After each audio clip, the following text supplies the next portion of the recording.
Procedure आपको करवाया था जिसमें पैरामीटर्स थे, 2 पैरामीटर थे।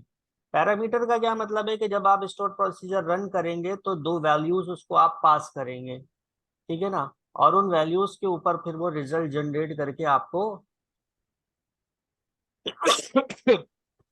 देगा, ठीक है ना। ठीक। तो इसी तरीके से हम किसी डेटाबेस को ले लेते हैं अपने पास जो पहले से एग्जिस्टिंग डेटाबेस है, और उसके ऊपर फिर हम काम करते हैं। जैसे XYZ कंपनी है मेरे पास और न्यू कंपनी है, चेक करते हैं, यूज न्यू कंपनी।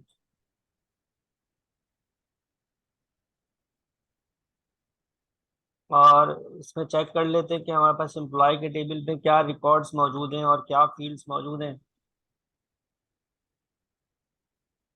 तो नेम है, ईमेल है, नेम आईडी है, नेम है और ईमेल है, ठीक है।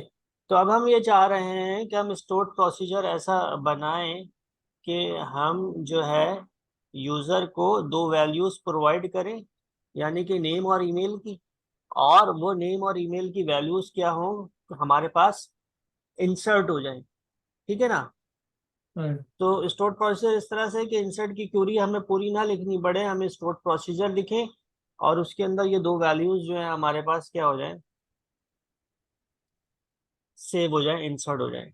और याद रखें कि देखें सिर्फ इंसर्ट अभी हम कर रहे हैं, इंसर्ट के अलावा अपडेट हो सकता है स्टोर प्रोसीजर के अंदर, डिलीट हो सकता है आपके पास स्टोर प्रोसीजर के अंदर। तो ये तमाम चीजें जो भी आपके पास डेटा मैनिपुलेशन की ये हो सकती है स्टोर प्रोसीजर में, तो आपको वो तमाम चीजें करना आना चाहिए, ठीक है। तो हम स्टोर प्रोसीजर बनाने लगते हैं, और अगर आपको सिंटैक्स याद है तो मुझे बताएं क्या है सिंटैक्स। देखिए पहले तो ना, पहले तो देखिए सिंपल एक क्यूरी चला लेते हैं, इंसर्ट इनटू एम्प्लॉय वैल्यूज, और वैल्यूज के अंदर यहाँ पे देते हैं मुबशर, और यहाँ पे देते हैं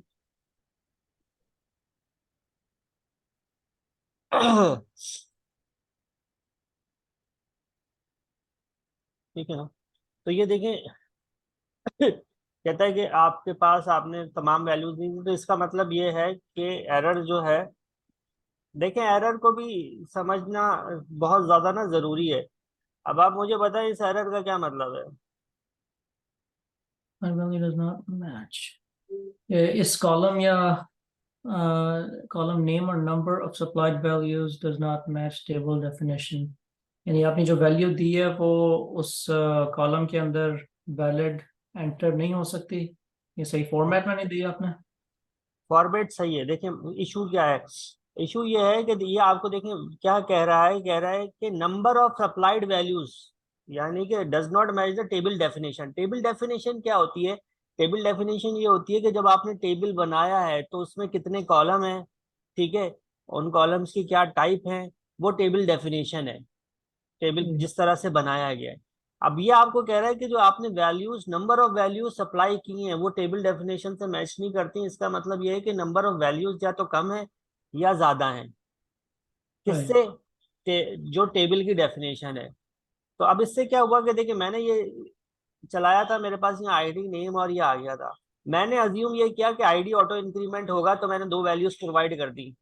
तो मैंने कहा कि जो तमाम वैल्यूज हैं वो मैं प्रोवाइड कर रहा हूँ क्योंकि ये तो ऑटोमेटिकली है। लेकिन जब ये एरर आया तो इस एरर का मतलब ये हो गया, इस एरर का मतलब ये हो गया कि भाई आईडी भी आपको प्रोवाइड करनी पड़ेगी, आईडी ऑटो इंक्रीमेंट नहीं है इस केस के अंदर, ठीक है ना। अगर आईडी ऑटो इंक्रीमेंट होती तो ये क्यूरी चल जाती। ये आपको कह रहा है कि भाई टेबल डेफिनेशन कुछ और है, टेबल डेफिनेशन से मैच नहीं कर रही है आपकी वैल्यूज को, इट मीन्स कि आप कम या ज्यादा वैल्यू प्रोवाइड कर रहे हो। अब मैं इसको चलाता हूँ तो देखें ये चल गया, 5 इसने इंसर्ट होने दिया, इट मीन्स कि ये ऑटो इंक्रीमेंट नहीं है। अगर ये ऑटो इंक्रीमेंट होता तो ये इसको यहाँ पे एंटर नहीं होने देता और बताता कि ये फील्ड ऑटो इंक्रीमेंट है, इसको वैल्यू देने की जरूरत नहीं है। और ये ऑटो इंक्रीमेंट होती तो एरर नहीं आता, हमारे पास चल जाता, ठीक है ना। तो एक तो ये बात है, दूसरा एक और भी बात मैं आपको यहाँ पर वो दोबारा से समझा दूं। इनिशियली करवाई थी ये बात, करवाई थी, लेकिन अगर आपको याद नहीं है, वो ये कि अगर आपने फर्ज करें ईमेल नहीं देना, ईमेल नहीं देना, तो अब आपके पास अगर यहाँ से मैं ईमेल हटा दूं और इस तरह से इसको चलाऊं, तो ये क्या करेगा, एरर देगा। ठीक है ना। तो ये वही वाला एरर दे रहा है, दोबारा कह रहा है कि भाई आप जो है टेबल डेफिनेशन वाला। लेकिन अगर मैं यहाँ पर टेबल के नाम के साथ यहाँ पे उसकी फील्ड्स भी लिख दूं, आईडी, ये मुझे, तो 5 मिनट दीजिएगा, एक जरा कॉल आ रही है मेरे पास, मैं कॉल करके आप बात जी करते हैं। जरूर, ठीक।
अस्सलाम वालेकुम। जी। जी जी, माजरत। अच्छा जी, ठीक। देखिएगा अब हमने क्या करा है कि मैंने आपको बताया कि अगर देखें नंबर ऑफ फील्ड्स हमने वहां पे कम रखी है, तो हमें यहाँ पे भी इसको बताना पड़ेगा कि भाई दो ही फील्ड्स में वैल्यू लेके जाओ। ठीक है, आईडी एंड देन आपके पास नेम। तो अब ये वो वाला एरर नहीं देगा क्योंकि आपने फील्ड्स भी डिफाइन कर दी हैं। ठीक है ना? तो ये ठीक आपके है। पास, तो ये एक चीज इजाफी आ गई थी। ऑलरेडी मैं ये काम करवा चुका हूँ, लेकिन मुझे लगा कि ये करवा दूं, बता दूं आपको दोबारा, तो हम फिर आगे बढ़ते हैं। अच्छा, अब ये जो काम है ना, अब मैं इसका चाह रहा हूँ स्टोर्ड प्रोसीजर बन जाए। ठीक है ना? और मुझे ये पूरी क्यूरी ना लिखनी पड़े, मुझे सिर्फ जो है मैं स्टोर्ड प्रोसीजर को रन करूं तो वो चल जाए। तो देखिए, उसके लिए आपको सबसे पहले आप लिखते हैं क्रिएट, और फिर स्टोर्ड प्रोसीजर का नाम लिखते हैं आप। सॉरी, पहले आप क्रिएट के बाद लिखते हैं प्रोसीजर, और फिर स्टोर्ड प्रोसीजर का नाम लिखते हैं। आप नाम लिखते हैं और नाम में आप कहते हैं कि लेट्स से के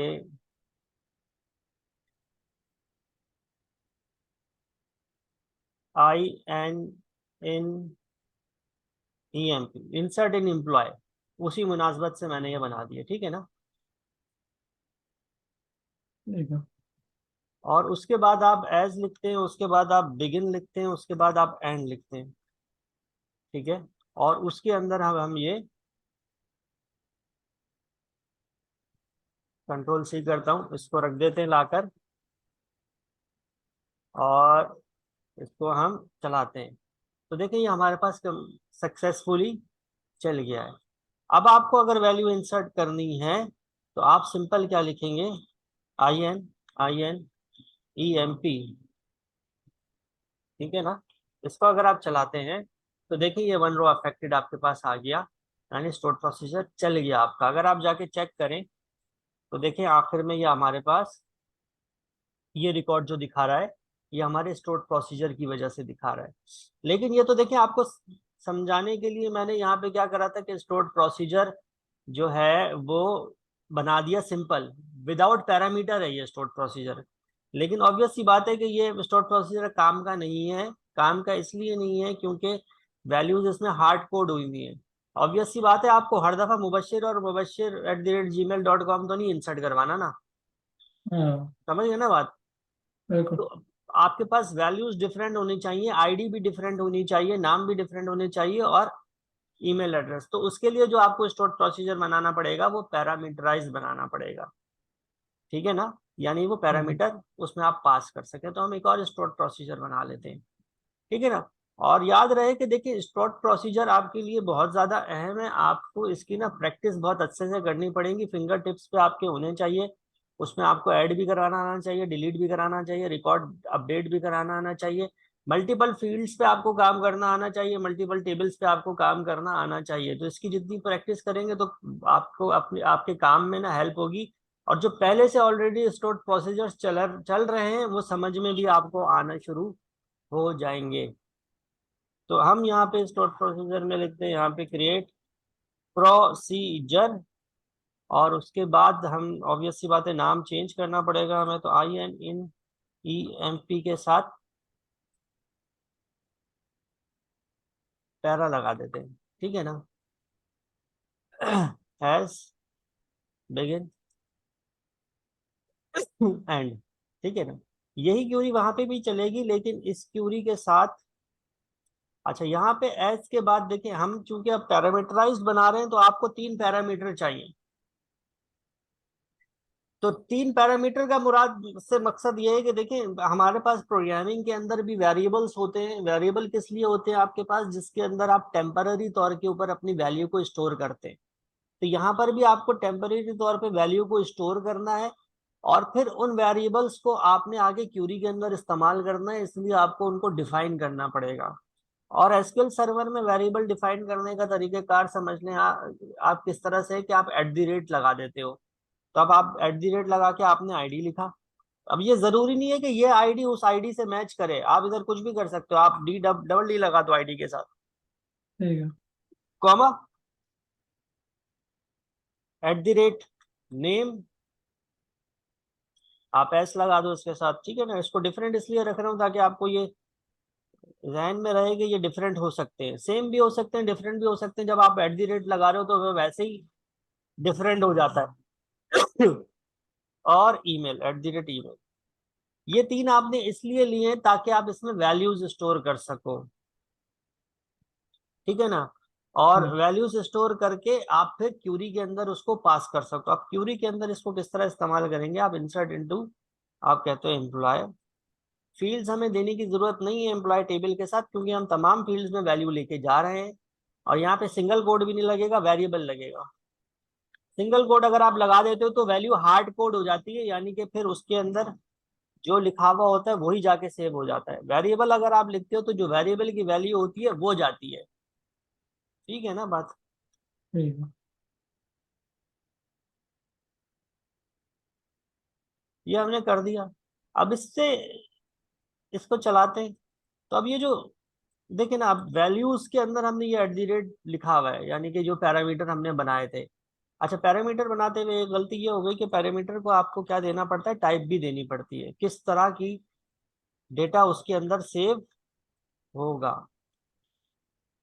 देखिए कुछ ये ना बेसिक कॉन्सेप्ट्स हैं, इनको आपको समझ में आना जरूरी है। उसमें कोई इशू हो तो आप पूछ लें। जैसे अब आप डेटा टेबल बनाते हैं, फील्ड्स देते हैं, तो फील्ड्स के साथ आपको डेटा टाइप देना जरूरी है। डेटा टाइप का से मुराद ये है कि किस तरह की वैल्यू उस फील्ड के अंदर जाके सेव हो रही है। तो हमने ये बता दिया कि भाई ये इंटीजर है, बाकी दोनों फील्ड्स में करेक्टर्स आएंगे, और इसको आप चला दो।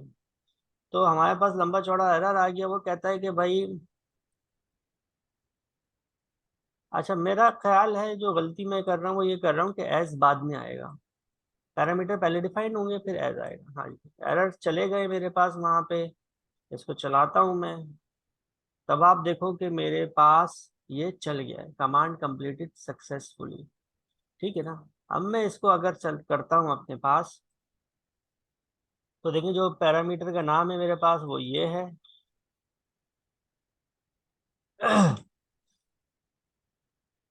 ठीक है ना। अब इसको मैं अगर रन कर दूं ना, तो ये मुझे क्या देगा, एरर देगा। एरर क्या देगा, देखें एरर पढ़े। Procedure line 0 batch start line 24 procedure or function हाँ, expects parameter ID which was not supplied. समझ गए ना आप। मतलब ये कह रहा है कि आपके जो ये प्रोसीजर है, इसके अंदर पैरामीटर पास हुए हुए हैं और उसको वैल्यू आप प्रोवाइड नहीं कर रहे। तो आपको इसको चलाते हुए पैरामीटर को, पैरामीटर 3 है, आईडी है, आईडी आपने दे दी 6, कॉमा, आपके पास नेम है, नेम आपने दे दिया रहमान, आपके पास ईमेल है, ईमेल आपने दे दिया rahman@gmail.com, ठीक है ना। तो ये आपने चला दिया। तो 1 रो अफेक्टेड आ गया। अगर अब आप जाके चेक करें, सिलेक्ट स्टैटिक फ्रॉम एम्प्लॉय,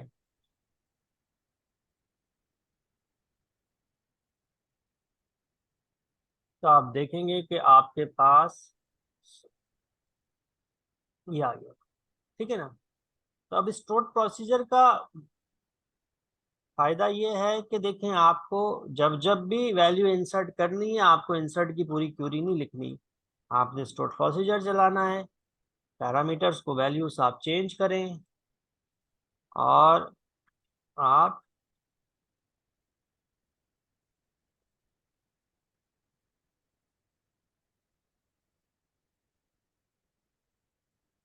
आपके पास देखें यहाँ पे ये ABC वाला रिकॉर्ड ठीक दिया है, है। ठीक है ना। ठीक है, अब आपको ये समझ में आ गई। तो अब आप मुझे थोड़ा सा ये बताएंगे। देखें ये आपके पास पूरा यहाँ से लेके यहाँ तक क्या बना हुआ है, स्टोर्ड प्रोसीजर। और काम करते हुए देखें, जहन में ये रखें, तो ऐसे टाइम की कमी की वजह से मैं नहीं कर पाता हूँ, वो ये कि आपने क्या करना है, सिंगल लाइन कमेंट इस तरह से देते हैं, 2 माइनस के साइन लगा दें और यहाँ पे आप लिख दें stored procedure for insert in employees starts here। ठीक है ना, ये आपने यहाँ पे लिखा इस तरह से, और कंट्रोल सी कर लेता हूँ और यहाँ जाके कंट्रोल वी कर देता हूँ। सही है ना, ये आपके पास इस तरह से आ गया। अब मैं आपसे ये कह रहा हूँ कि देखें, आपके पास ये फील्ड्स हैं, उस प्रोसीजर में ये तीनों फील्ड आ भी रही हैं आपके पास। अब मैं आपसे ये कह रहा हूँ कि आप मुझे बताते जाएंगे, मैं लिखूंगा स्टोर्ड प्रोसीजर हमने ऐसा बनाना है कि हम जो आईडी दें उस आईडी के अगेंस्ट रिजल्ट, उस आईडी के अगेंस्ट रिकॉर्ड डिलीट हो जाए। अच्छा। डिलीट का स्टोर्ड प्रोसीजर बनाना है, और स्टोर्ड प्रोसीजर जब हम चलाएंगे तो उसको एक पैरामीटर देंगे, कौन सा, आईडी का, और उस हम्म। आईडी के अगेंस्ट जो रिकॉर्ड होगा वो डिलीट हो जाएगा। ठीक है, तो शुरू तो उसका वहीं से होगा, क्रिएट प्रोसीजर। ठीक है जी, मैं लिखता हूँ क्रिएट प्रोसीजर, और नाम इसका दे देते हैं कोई भी, फॉर डीएल। चले इतना काफी है, आगे बताएं। ठीक है, अब उसको अगर हमने तक वैल्यूज तो नहीं उस तरह ऊपर देनी, तो उस पे फिर आगे ये एज से शुरू होगा, एज, ठीक है। और फिर बिगिन, और फिर होगा इसका delete from employ, delete from employ. और फिर वैल्यूज। नहीं, वैल्यू नहीं आएगा ना, देखें, डिलीट फ्रॉम एम्प्लॉय तो आपने कर दिया, अब कहाँ से डिलीट करना है उसके लिए क्या होगा।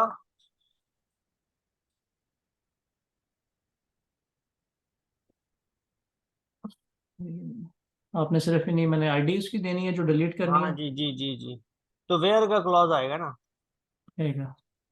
Where ID equals to. अब देखिए, आईडी इक्वल्स टू, आपको आईडी देनी है तो आईडी के अंदर आपको पैरामीटर देना पड़ेगा ना, क्योंकि हम प्रोसीजर चलाएंगे और हर दफा जो रिकॉर्ड होगा वो आईडी के जरिए डिलीट होगा। तो हम यहाँ पे लिखेंगे @ID। अब ये जो @ID है, ये हमारे पास डिफाइन हुई भी होनी चाहिए, कहाँ पे, यहाँ पे। तो हम कहेंगे कि भाई @ID इंटीजर, ठीक है, ठीक है, और इसको यहाँ पे कर देंगे एंड। एंड करना, ठीक है। अब जब हम इसको चलाते हैं अपने पास, तो ये हमारे पास स्टोर प्रोसीजर बन गया है। अब इसको रन करना है, तो रन करने के लिए हम लिखते हैं फॉर DL, और आईडी दे देते हैं 5, और उससे पहले कुछ देने की जरूरत नहीं है। तो देखिए क्या कह रहे हैं, 4 रॉज अफेक्टेड। 4 रॉज अफेक्टेड इसलिए कह रहा है कि उस आईडी के अगेंस्ट 4 रिकॉर्ड थे, तो चारों के चारों क्या हो गए, डिलीट हो गए। बात समझ रहे ठीक हैं। ठीक है। और मैंने वीडियो में आपको बताया था, यहाँ दोबारा से बता देता हूँ कि एग्जीक्यूट करने के लिए आपको सिर्फ आप प्रोसीजर का नाम भी लिख सकते हैं। EXE भी उससे पहले लिख सकते हैं, ठीक है ना, एग्जीक्यूट भी लिख सकते हैं। तो देखिए इससे क्या हो गया, ID2 डिलीट हो गई होगी। ठीक है। ठीक है। तो देखें मुबशर साहब, तकरीबन मंथ हो गया है, 8 क्लासेस मेरे ख्याल से हो गई होंगी। तो जो है अब आपको ना थोड़ी सी ट्रिगर्स हो गया, ज्वाइंस हो गया, प्रोसीजर्स हो गए, और जो है ना इन तमाम चीज़ों की थोड़ी प्रैक्टिस आप मजीद कर लें, ताकि हम क्लास को थोड़ा मजीद इंटरेक्टिव भी करें। और फिर मैं क्योंकि क्लास में फिर आपसे हम इस तरह की क्यूरीज को करेंगे, ताकि ये चीज़ें आपकी स्ट्रांग हो जाएं, ताकि काम के अंदर आपको जो है ना हेल्प मिल जाए। ठीक है। तो ठीक ट्रिगर्स है। पे और स्टोर्ड प्रोसीजर्स ज्वाइंस के ऊपर आप ना पढ़ लीजिएगा। अगली क्लास में फिर आप समझ लें, एक तरीके का मैं टेस्ट इसी तरीके से लूंगा। आप अभी जिस सिस्टम पे आप क्लास ले रहे होते हैं, इसका SQL सर्वर है ना इंस्टॉल। हाँ जी, मैंने किया हुआ है अपने कंप्यूटर तो पे। मैं ये करूंगा कि जो है ना आपकी स्क्रीन इनेबल कर लेंगे हम, और मैं कुछ जो है ना क्यूरीज पहले से बना के रख लूंगा, या उसी वक्त आपको बता दूंगा, आप वो देख के अपने पास करते जाइएगा। जहाँ प्रॉब्लम होगी मैं आपको गाइड कर दूंगा, ठीक है। ठीक है। तो और फिर उसके नेक्स्ट क्लास से आगे जो मजीद चीजें रहती हैं वो भी कर लेंगे। बाकी ये कि ये हमारे पास मेन चीजें, इसके अंदर हमें मुख्तलिफ तरीकों से देखना है। जैसे ट्रिगर का मुझे याद नहीं, याद पड़ रहा है कि मैंने कहा होगा आपको कि ना अपडेट का ट्रिगर खुद से बनाना है। आपने बनाया है नहीं बनाया पता नहीं, लेकिन वो आपको खुद से बनाना होगा। मैं उसमें गाइड कर दूंगा। अपडेट किस तरह से कि एक इन्वेंटरी सिस्टम है, उसके अंदर आपके पास क्या हो रहा है कि सेल परचेज हो रही है। तो जैसे ही सेल होती है कोई चीज तो स्टॉक में से वो माइनस हो जाए, परचेज होती है तो ऐड हो जाए। तो इसके लिए ट्रिगर आपके पास बना हुआ होना चाहिए जो आपके पास वैल्यूज को क्या कर रहा हो, अपडेट कर रहा हो, ठीक है ना। तो इस तरह की कुछ ठीक चीजें हैं। तो वो फिर हम क्लास के दौरान कर लेंगे, आप थोड़ी प्रैक्टिस कर लीजिएगा, ठीक है ना। ठीक है। तो मैं आपको इसकी वीडियो प्रोवाइड कर देता हूँ। चलो ठीक। ठीक है। ओके। अल्लाह ठीक हाफिज। है।